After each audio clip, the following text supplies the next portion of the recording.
The David Pakman Show at davidpakman.com.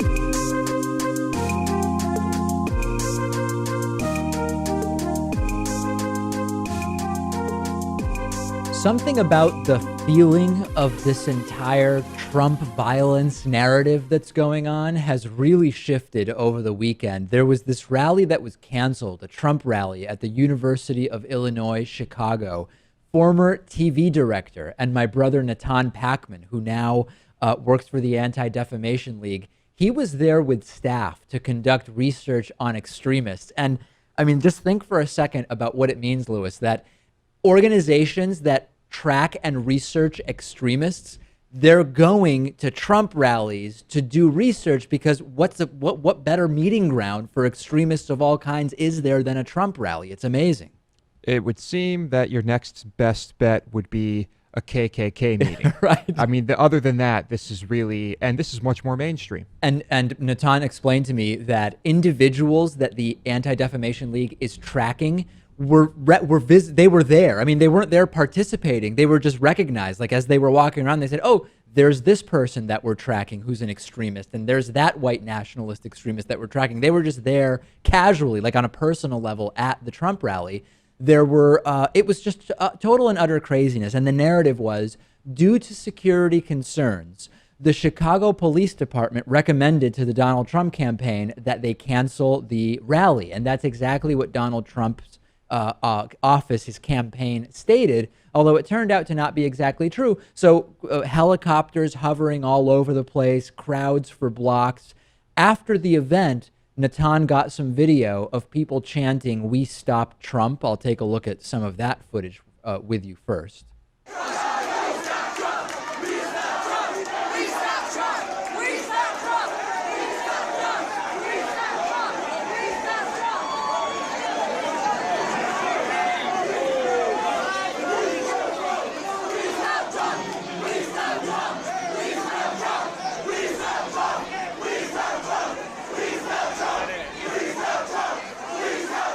All right. And then outside, that one was from inside as people were filing out. And then here is some video from outside of people very, very happy that they were able to stop Trump.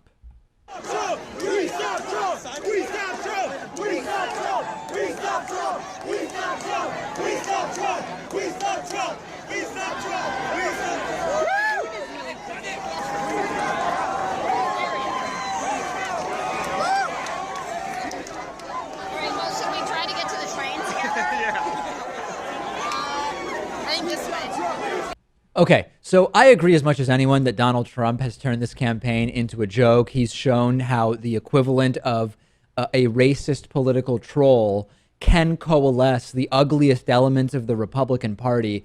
But on some level, cheering that you stop the guy from speaking seems somewhat anti-progressive to me from a free speech standpoint. There were people there who wanted to hear him speak, and it seems to me that as progressives, I don't know that I'd be cheering that someone was prevented from even voicing their ideas, as heinous and despicable as those ideas are, no doubt. Agreed. And aren't we glad overall that Trump has done this, right? Aren't we glad that Trump became a mainstream candidate? Aren't we glad that Trump has illuminated what people have been thinking in this country for so long? And now at these rallies, we see it. People aren't afraid to hide it anymore. We're going to talk more about that, and there's no doubt that it has been absolutely illuminating how Trump's candidacy has proven there's a lot of really ugly and horrible ideas in the Republican Party. And to the extent that you say the Democratic and Republican parties are similar or the same on many issues, this is something that exists only in the Republican Party. Now, that being said, it's not clear that the protesters did stop Trump. As I mentioned, Donald Trump's spokesperson or someone came out on stage at this rally and said, "Chicago police say it's too dangerous. We're not going to have the rally." A spokesman for the Chicago Police Department says they absolutely never recommended to the Trump campaign that they cancel this campaign rally in the city. There have been more and more suggestions that the entire thing was a publicity stunt. It's somewhat suspicious to even select this university because this is a known liberal university. There were more conservative alternatives, Louis, for universities in the Chicago area. And Rachel Maddow and others have posited that this entire thing may have been completely staged, either to take attention away from Trump's not really very good debate performance in the couple of days prior, and or to just continue to escalate the general level of violence around political rallies. He took the opportunity to blame Bernie supporters for being the violent ones. This may well have been staged. There's no doubt about it. I guess that's possible. I think, I don't know. I don't see a benefit to doing that. Although I do think the falsely claiming that the police said to shut this down is kind of crazy. They probably just did that to make it sound legitimate. They might have canceled it over their own worries about this without any advice from the police. I mean, that's fine too. So whether or not now going from the Trump rally in Chicago that was canceled to other rallies over the weekend, whether or not Donald Trump staged the cancellation for publicity, or whether he just claimed the Chicago police wanted him to cancel it because actually he was the one who was afraid, he looked visibly sweaty, nervous, and skittish when he was swarmed by security when a protester got on stage at an Ohio rally just after that controversial Chicago event was canceled. The March 12th incident at a Trump rally at the Dayton airport involved a 22-year-old guy named Thomas DiMassimo, who, according to police, jumped a barrier and rushed on stage while Trump was speaking. Secret Service agents tackled him, took him into custody. He was charged with inducing panic and disorderly conduct, as if Trump's nativist calling dog whistles aren't inciting panic. But anyway, so here's video of this. And what I want you to pay attention to if you're watching is that Donald Trump seems legitimately very, very scared here. Take a look. I have to do it myself. I know it's not.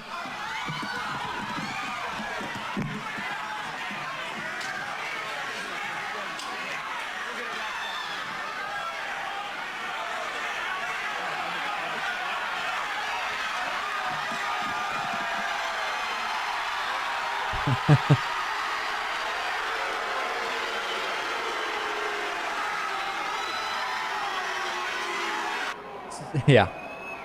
Guy being carried out now.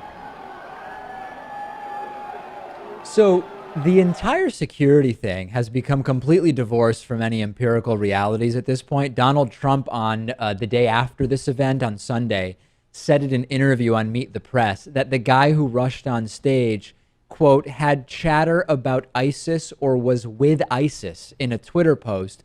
Trump's tweet was absolutely fact-free.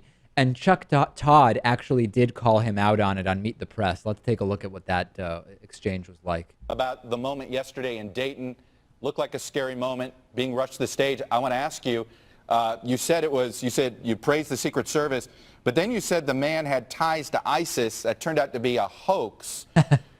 Did you go over the top there on that? Where did you get evidence? No. He was. If you look on the internet, if you look at the clips, when turned out he's to be a dragging hoax. an American flag. Somebody made that up, sir. He had talk. Well, I don't know what they made up. All I can do is play what's there. He was walking, dragging the American flag on the ground. Is that a correct statement? Was that a hoax too? Was he dragging the flag on the ground and just dragging it along? I'm talking about the ISIS Well, you didn't see the clip. No, excuse me, you didn't see the clip. He was playing Arabic music. He was dragging the flag along the ground, and he had internet chatter with ISIS and about ISIS. So I don't know if he was or not, but all we did was put out what he had on his internet. Okay, so there's lots of offensive and really bizarre stuff on DiMassimo's social media posts.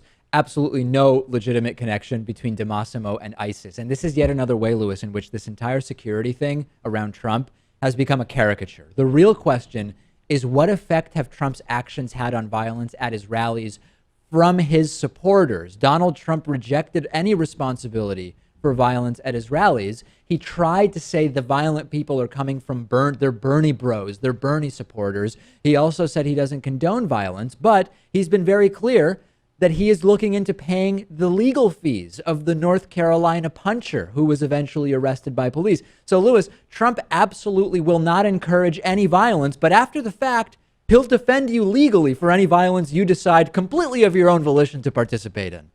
It's a very disturbing situation. Yeah. Bernie commented on this whole thing, and I think it's a testament to which political party has the more violent tendencies. Because of course, despite all the hate that Donald Trump and his supporters are inciting and breeding, I haven't yet to see one video of someone who is against Donald Trump at a rally hurting other people or something like that. And they're working in such a low information context, are the Trump supporters, that the way it works for them is someone criticizing Trump, it must be because he's right. Support Trump. Someone protesting at a Trump rally, it must be because Trump is just so good and these socialist communists don't want it. I mean, this is the way that the Trump supporters are reacting. And hey, if you're not going to be dissuaded by David Duke and all sorts of white supremacists saying this is our guy, you're probably only going to become more fervent.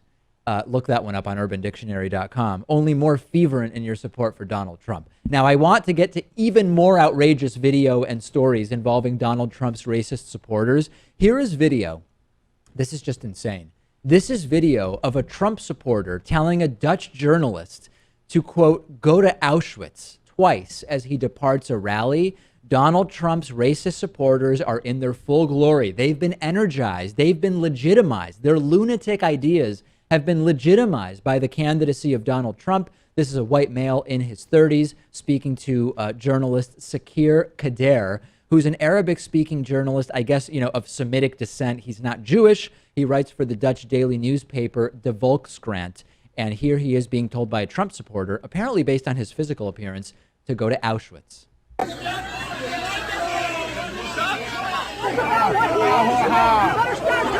Auschwitz. Go to fucking Auschwitz. I got that on camera. Don't be a joke. I got that on camera.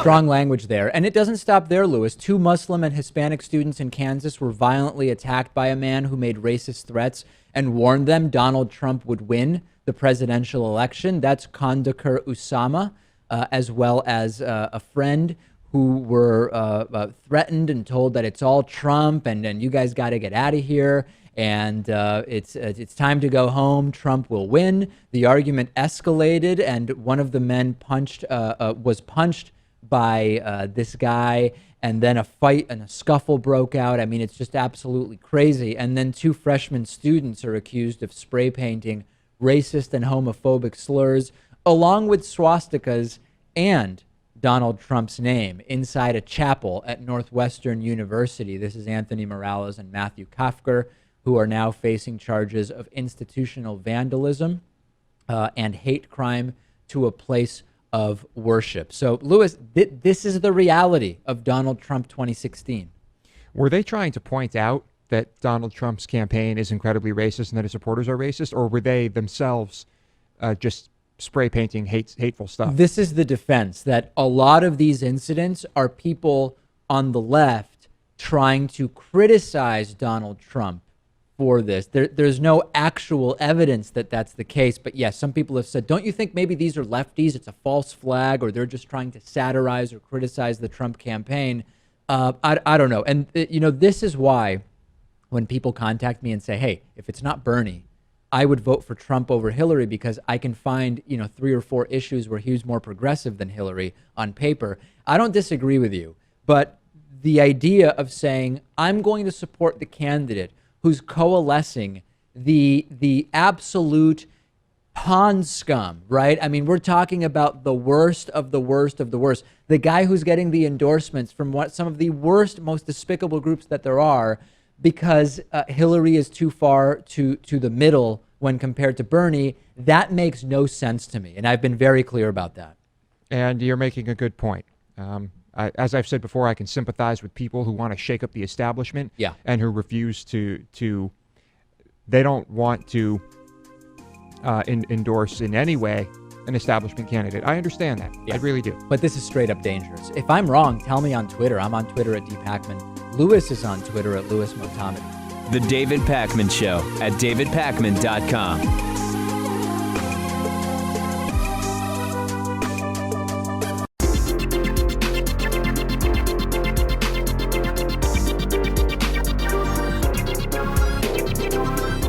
The David Pakman Show at davidpakman.com.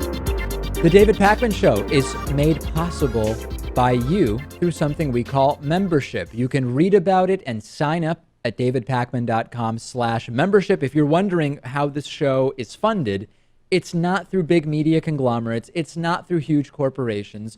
It's through our viewers. And today's new member of the day is Marnix Van Amers. And Marnix, I can't thank you enough for having signed up at davidpakman.com/membership. I hope others in the audience will join you in signing up today. Read about and sample all of the great member benefits at davidpakman.com/membership. Okay, if you ever shop on Amazon.com, you can actually redirect about 7% of your purchase to the David Pakman Show. If you sign up, or rather, if you go to davidpakman.com/Amazon before you shop, it'll redirect you to Amazon, and voila, anything you buy will send us a little kickback. Someone in our audience, Lewis, over the weekend purchased a five-pound bag or package of jelly beans, and this really brought back memories to me. I remember being a kid. You get the jelly beans, you try to figure out what flavors they are, and which I always looked for pear personally. That was just my thing, and oftentimes I ended up with something that was definitely not pear, although the color was similar. But I miss the days of jelly beans, you know? I am a fan. Yeah, I like jelly beans, and I like the basically sugar and carnauba wax, right? Yeah, pretty much. But of course, certain flavors way better than others. Yeah, you know, I was a big fan of the licorice. Oh God. And let's see, what else? I was also a fan of pear, but I believe there was a melon one. There was like a honeydew flavored one. Wow, that one, big time. Every once in a while, I would stumble across something that was really rancid, and some of the flavors sounded okay, but when you actually tried it and bit into it, it really was not very good. Yes, and I believe Jelly Belly deliberately made some that were supposed to taste bad. Oh, really? I think it had something to do with Harry Potter too, and you could get some really nasty flavors in there mixed in with good ones. It was kind of a gag thing. Yeah. There was a novelty on them, but yeah, that was funny. Also, somebody buying a whole bunch of CDRs. I recently had blank CDs, recordable CDs for the kids these days don't really use them. I've had like 200 blank CDs just sitting. And I've had them for like 8 years. And recently when I moved to Boston, I finally said, hold on a second. I've been transporting these things all over the place with the idea that at some point I might need to burn a blank CD. And I just said, that's it, Lewis. I put them in a box outside, and somebody did take them within a few hours, and I just put free on them. I couldn't think of any reason why I would need a blank CD again. Well, I suppose you might have a car that it's unlikely, but cars now that might not have auxiliary ports or USB ports, and you might have to do it the old-fashioned way. Of course, when I had my first car, the old-fashioned way was a tape deck. Right. And I had to, you could finagle all sorts of things with those tape adapters. Yeah. And I don't know if many people listening might not have ever even seen one of those adapters before. It's basically something the shape of a cassette, which has a cable coming out of it, which you connect to your CD player. So basically, you can take a CD and play it through an adapter in your tape deck in the car. Yeah. And it was a absolutely compelling contraption. So anyway, the takeaway is, if you ever shop on Amazon, support us by going to davidpakman.com/Amazon. Okay, this is huge, huge news. Last week, I told you about Bernie Sanders suing Ohio after a rule change by Secretary of State John Husted in December banned 17-year-olds from voting in the Ohio primary tomorrow. The logic was, okay, 17-year-olds are allowed to participate in nominating a party candidate if they will be 18 years old by the date of the election. But a primary is not really a vote to nominate. It's a vote to elect delegates who then go to the Democratic National Convention and nominate. Absolutely bogus, a clear attempt to suppress the turnout of young voters disproportionately likely to support Bernie Sanders. Now, the good news is Franklin County Common Pleas Court Judge Richard Fry ruled 17-year-olds can vote tomorrow in Ohio. If they're going to be 18 years old by the day of the November election, they can vote in the primary. This is absolutely the right decision, Lewis. And Husted is all upset, saying, we're going to appeal. This last-minute legislating from the bench is not going to happen. Well, you kind of were doing. That's exactly what you were doing in December, saying, hey, you know what?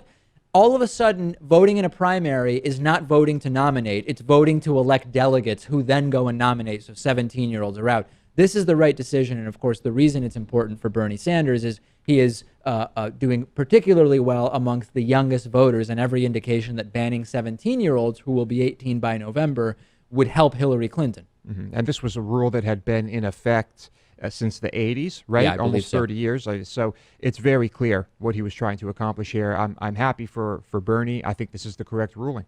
And again, if Hillary Clinton is just going to win, then by all means, let democracy run its course, and then we can decide as progressives in November, do we vote for Hillary Clinton or do we vote for whoever else? But don't go in December and change a rule that is not a controversial rule. It's a rule that exists in many states, and say, hey, even if you're going to be 18 in November, you can't vote in the primary. That's last-minute legislating election law, right? That the decision from the judge to keep things as they have been, that's not the activist judicial decision. Right. And it's bad enough that you need to use a magnifying glass to find democracy in our entire electoral process. Let's just not do these last-minute rule changes and try to fake democracy as best we can. Tomorrow, March 15th, I'm going to have a full rundown of all of the primary elections and what's at stake on the Republican and the Democratic side. But just to give us a little preview of what's going on, I want to give you an update on a few of the Democratic primary states up for primary election tomorrow. Bernie Sanders is closing in on Hillary Clinton in Illinois. And we saw, as a result of Michigan being an open primary, we saw a 20-point deficit in the polls for Bernie Sanders turn into a narrow but definite win for Bernie Sanders in the Michigan primary. In nearby Illinois, we are seeing that what was a 30-point deficit some months ago for Bernie Sanders has closed into what one poll says is a 2 or 3 point lead for Bernie Sanders, although other polls say might still be somewhere between a 3 and 6 point deficit. No doubt, Lewis, that Illinois is Bernie's best bet tomorrow. Yeah, it's big time. And this is what I said would happen, right? I said that we are going to see other states where Bernie catches up at the last minute. And in the last few days, it's happening again. This isn't going to be the last one. Bernie is people are feeling the burn, Dave. Well, you know? It may be the only one tomorrow, March 15th, because although Bernie Sanders in the northern state of Illinois has absolutely made headway, in Ohio, Bernie Sanders is down more than 20 points. In Florida, Bernie Sanders is down more than 20 points. And he is going to need to, when I say drastically, it's almost an understatement. He is going to need to blow out the poll numbers, even if you believe that he is now up in Illinois, if Michigan. He wants to stand a chance beyond tomorrow. I maintain, Lewis, that it's possible that the Democratic primary may be effectively over after tomorrow. But Michigan could happen again, right? That could happen again for Bernie. Yes, it could. It could. Although I want to be clear, Lewis, Ohio, not so much, but Florida is a very different situation than Michigan or Illinois. I mean, very, very different. Now, Illinois is an open primary state. One of the factors that helped Bernie Sanders come back and overperform the polls in Michigan is that Michigan is an open primary state, meaning if you're an independent, you can show up. And I believe, some states, the rules are different. In some states, if you're an independent, you can vote in either primary. In some states, even if you're a Republican, you can vote in the Democratic primary or vice versa. Michigan, as an open primary state, allowed non-Democrats to show up on election day and say, I want to vote in the Democratic primary for Bernie. Illinois is an open primary state, so that will also help Bernie Sanders overperform the polls. But that is not the case in all of the states tomorrow. And in those states, I predict we will see election results that are much closer, maybe not the same, but closer to what the polling suggests. Tomorrow, we will do a full review of the primary states and polling on the Democratic side, on the Republican side. I predict, Lewis, however, that on the Republican side, after tomorrow, we will still have a close race. I don't think the Republican race is going to be at all determined by what happens tomorrow. Agreed. I think there's still some room there for a battle, but I think we'd probably both agree now that Trump is looking strong. I disagree with you that Trump is looking anywhere near as strong as corporate media has been predicting. I think that Ted Cruz is strengthening, and I think there are going to be some real surprises in the next 2 weeks on the Republican primary. You should see the emails but I who received. Is stronger? Trump in the numbers right now is marginally stronger. But remember, most Republicans don't want Trump to be the nominee. On the Democratic side, we're going to have a Democratic nominee sooner or later that more than half the party supports. we still don't have anyone on the Republican side that more than half of Republicans are interested in being their nominee. That, I think, is ultimately going to be a big thing, and we're going to continue covering that. Do not miss our Facebook page, facebook.com/David Pakman Show. Give us a like there.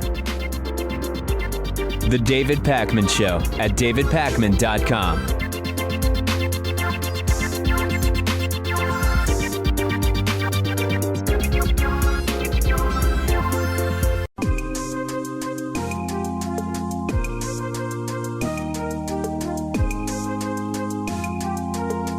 Welcome back to the David Pakman Show. I'm joined today by Erin Aubry Kaplan, who's been a journalist covering Black issues for 25 years, including 9.5 as a staff writer for LA Weekly. The new book is I Heart Obama. Erin, it's so great to have you on. You know, we've been looking at the sort of racial dynamics of the Democratic primary for a while now. And Right. we've seen that in spite of all the back and forth on the issue, Hillary Clinton has been able to keep what we saw in early polling, overwhelming support from the non-white electorate. Give me your sort of general sense first of what's going on and why Bernie Sanders has not done particularly well with the non-white vote. Well, I think Hillary Clinton is such a known entity. She's such a brand name. I mean, Clinton, you know, is a brand name, and Hillary Clinton has run before. She's very familiar to voters of color, especially Black voters. I'm not surprised. And Bernie Sanders is, you know, look, he was really running as a protest. He didn't expect to get this far, and he's just now kind of introducing himself to a bigger electorate, a wider electorate, and so he's playing catch up. But that loyalty, that brand loyalty to Clinton, especially amongst African Americans, especially amongst older voters, people who actually lived through Clinton, and I guess I count myself among those. Not that old, but I do remember Clinton. Is I think going to be hard to break through. And, you know, we are in such rough and tumble political times right now that people, I think, may be clinging to what they know. And there's this great unknown right now in American politics. And so I think, it's sort of like Clinton is a bit like comfort food. Should we be concerned about that in the sense of, I mean, we know that on the Republican side, there are so many people who are supporting candidates whose values and positions seem to be sort of in direct conflict with their actual ideals. I mean, certainly the Donald Trump candidacy and his supporters are a great example of that. But maybe we would like to think that on the Democratic side, on the more progressive side, we would have voters saying, okay, here's what matters to me. Let me actually look at the track record of Hillary Clinton on issues that affect disproportionately minority communities, and then look at the track record and history of Bernie Sanders. But we're seeing as you say, a brand loyalty. Should we be concerned about that? Yes, we should be. And unfortunately, what we're asking voters to do now is something they really haven't done in past elections, which is, just what you said. Look critically at the candidates and see if they are giving us what we need now. And in elections, presidential elections, people tend to vote on their emotions, and we are at a very emotional point. And I would hope people would employ their powers of critical analysis and really look to see which candidate is going to be best for them. But I think the stakes are so high that people are in some ways tend to do the opposite. But I have hope. I mean, I don't think it's a lock for Clinton. She'll probably win the nomination, but I think there's a greater conversation being forced right now of, look, what do we really need? What should we expect, and what do we want, and let's vote on that. That's something we should always be doing. Let's face it, but we don't. And right now the stakes are very high, and so we really, that's something we should do. And I think Bernie Sanders is winning over some voters of color. It's just that he's playing catch up. And if you look at the platforms, at the agendas, I mean, I personally think Bernie Sanders has more to offer, but people are very fearful about who can win this race. And the idea of a Trump presidency frightens so many of us. that we'd be more willing to vote for Clinton perhaps than we ordinarily would be, because she looks, like she's more likely to beat Trump. Some people say the opposite. Although it doesn't seem like by and large the polls sort of support that assertion, do they? I mean, depending on what polls you look at, to the extent that we can sort of trust any polls at this point in the race, in the hypothetical matchups, there's really no evidence that Hillary Clinton has a better shot against Trump, which is one of the more sort of concerning elements to me of the idea that, hey, aside from whether we agree more with Bernie, there's this sense that Hillary Clinton is more electable. The data doesn't seem to bear that out. You're absolutely right. This is conventional wisdom that, like so much conventional wisdom this year is going out the window. Actually, I think the latest poll reflected that Bernie Sanders, if could beat Trump, that he was actually ahead of Trump in the polls. I don't know if Hillary is showing the same thing, but this is the X factor here. All the polls, all the predictions, even from people like Nate Silver, who is always right, is not turning out to be right. So we are really going into the unknown, and so people, hopefully they will vote their conscience and vote the candidate that can best lead the country, as opposed to who's more electable. It's very, I have to say, it's fascinating to watch all this. Frightening but fascinating. And Erin, in your book, you write extensively about the Obama presidency. The book, of course, is I Heart Obama. You talked earlier in this interview sort of about the association, the brand association between Hillary Clinton and former President Bill Clinton, and sort of the impact that may have on minority voters. What about the association between Hillary Clinton and President Obama, right? Although she initially ran against him in the primary in 2008, ultimately President Obama's Secretary of State for many years. Is that an association, a brand association, for lack of a better term, that is also important? Yeah, that's really interesting, too. I mean, now people are saying, oh, now Hillary's really trying to ally herself with Barack Obama in a way she actually didn't while she was, serving Secretary of State.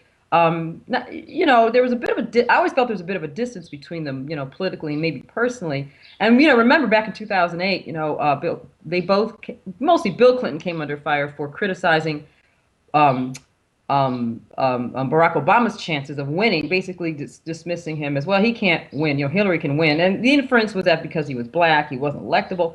And people smarted about that. But I don't know if that particular association is going to work, even though I think black people are loyal to Clinton on her own.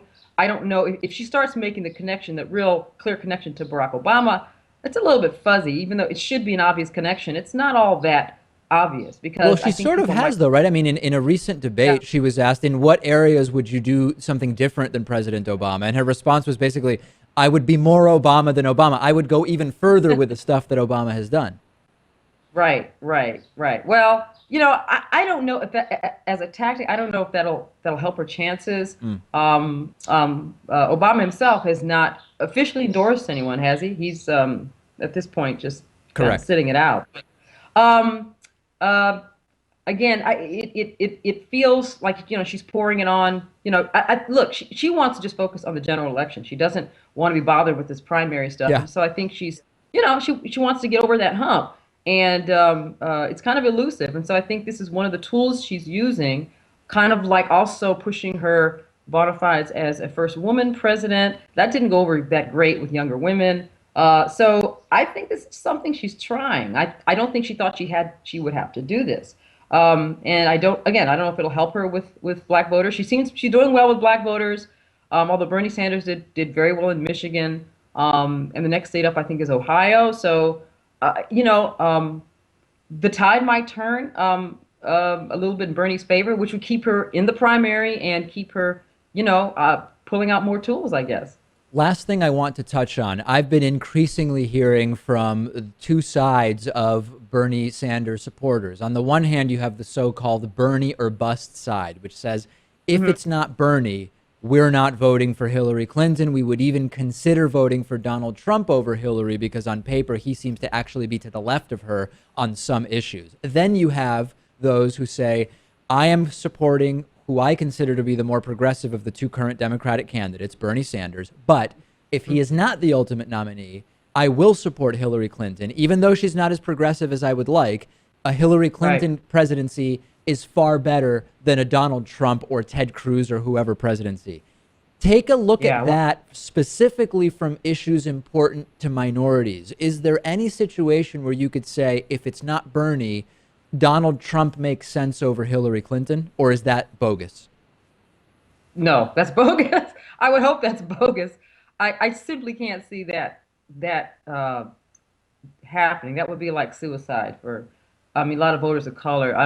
To me, the whole Trump movement, there's a lot of elements of white nationalism in there, and I just can't see people of color going to that side. There's just nothing. Well, the Republican Party, in my mind, has really very little to offer them, and this year particularly nothing to offer. And I don't think we would fall on our swords like that. And definitely would vote for Hillary Clinton out of a certain, out of pragmatism, but also just out of self-interest. There's just simply nothing. I don't think anything appealing about Trump's candidacy to Black people, particularly, especially given the recent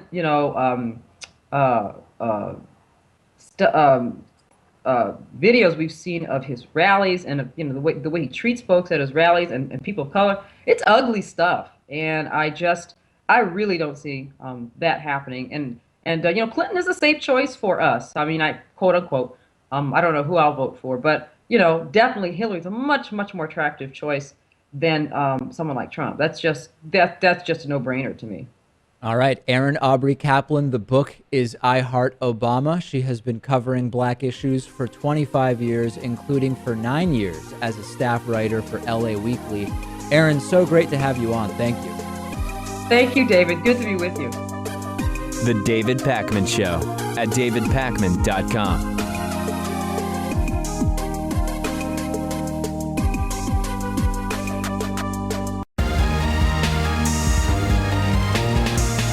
The David Pakman Show at davidpakman.com.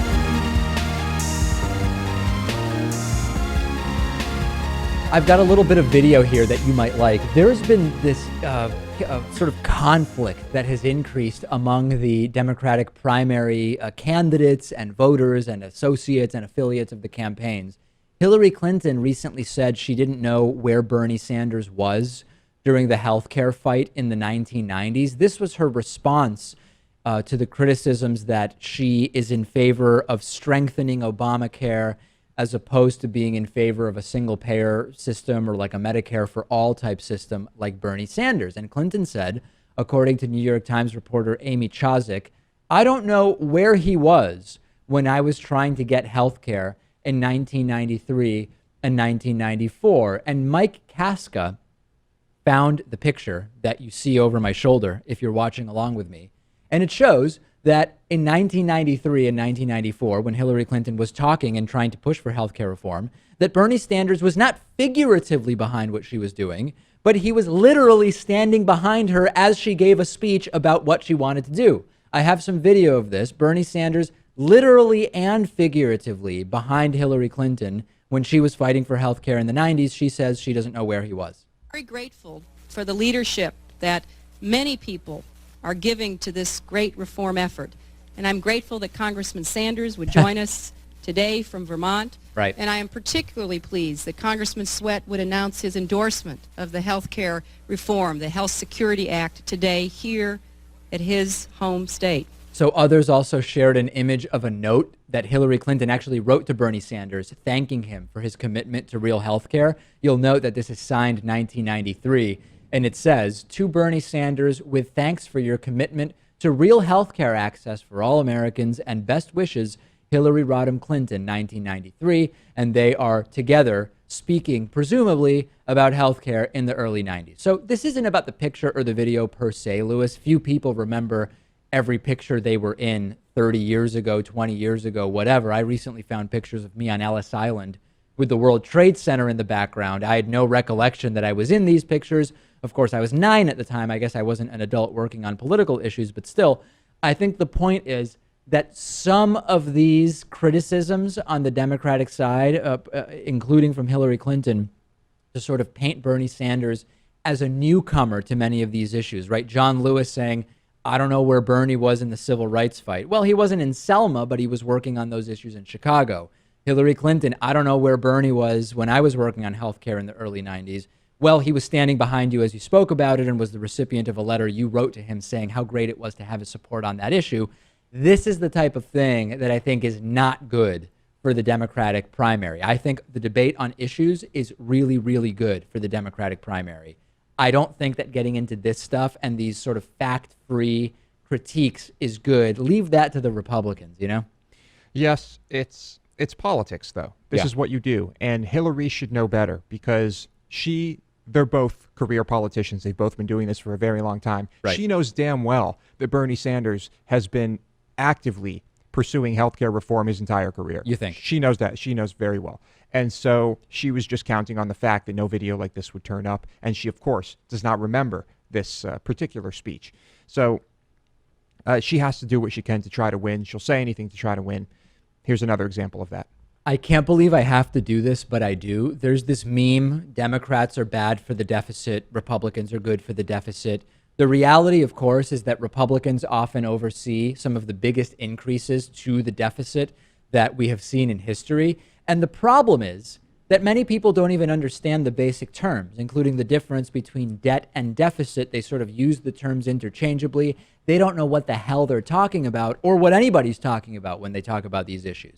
The reality is that President Obama has drastically reduced the deficit. And you might say, but David, how is this possible?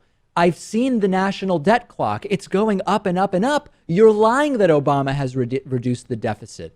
Let's see if we can get on the same page. And for anyone with a seventh grade education that they remember this part of, I really do apologize that I have to do this, but I do have to do this, Louis. That's the reality. The national debt is the total cumulative amount owed by the federal government of the United States, okay? The national deficit is the federal government budget balance from year to year. So let's work through an example together. I feel like Sal Khan from Khan Academy, where he talks through these concepts. So let's imagine we invent a country, right, called, I don't know, the Democratic People's Republic of Lewis, okay, just for lack of a better name. It sounds like a great place. Year one, you run a $100 deficit. So after year one, your debt is $100. In year two, you reduce the deficit 50% from a $100 deficit to a $50 deficit. That moves your debt to $150. And in year three, wow, again, you reduce the deficit by 50% down to only $25. But as you notice, the debt continues to go up to $175. So from year 1 to 3, you can accurately say the deficit was reduced 75%, but the debt continued to increase. I hope that this illustrates the difference here. So now let's talk about President Obama. The U.S. deficit is the smallest it has been in 8 years. The deficit is the smallest of President Obama's presidency. It is the lowest since 2007, both in terms of dollars and as a percentage of GDP. In the Obama era, the deficit has shrunk by $1 trillion. And as a percentage of the economy, the deficit is now down to just 2.5%, which is below the average from the last 50 years and down 10% from when President Obama took office. Now, what do people think about this, Louis? Well, a Bloomberg Politics poll found that 73% of the public believes the deficit has gotten bigger over the last 6 years. The year before, the same pollster found only 6% of Americans realized the deficit was shrinking. We should be embarrassed, right? Yes, but you could take any number of topics related to government spending or government or whatever. Dave, many people just don't actually look into this type of stuff. As soon as you get nuanced with them, they check out. They're watching Fox News. Or nuanced, yeah. Here's the definition of debt, and here's the definition of deficit. Whoa, well, David. It is nuanced because all people think is money. Right. More money, less money. There's nothing else. That's all it is. It's just money, just like taxes. We should really be focusing more on this stuff in school, right? I mean, you should really focus on personal financial knowledge, these issues, basic civics, we really need to be teaching this stuff in school, because it's amazing how many people become adults without the just most basic understanding of some of these concepts. People who claim to be well-educated and politically aware. Or you could go back even earlier, Dave, and you could just say, we need to teach critical thinking. Yeah. We need to teach people how to analyze anything and everything, how to think critically, how to do research. Yep. And I think that is a valuable skill set. The Texas Board of Education is against that. Right. I have a voicemail number, 219-2-DAVID-P. Take a listen to this voicemail. Hey guys, it's Aston. I was just wanting to ask you, when can I get one of those David Pakman mugs? Thank you. Yeah. People noticing, Lewis, last week I mentioned I was a little under the weather last week, so I had a nice full glass of water, and it is indeed, if I put my hand behind it, you can kind of see the logo better, a David Pakman Show beer mug. This thing is big, and they're not currently available anywhere, but this and an actual coffee mug might be cool ideas for new David Pakman Show gear. Yes, I approve. I think really it's a very good thing to have around the house. People see it, they say, what is that? You know, it's nice and easy. It's a conversation piece. Yeah. On today's bonus show, a band named Rotting Christ was forced to change their name in order to be allowed to play their music in South Africa. We will also talk a beach resort attack in Ivory Coast, a car bomb in Turkey, which has killed 32, and we will talk about a comment about Muhammad that got an Egyptian minister fired. All of these stories and more on today's bonus show. DavidPakman.com/membership. Sign up today.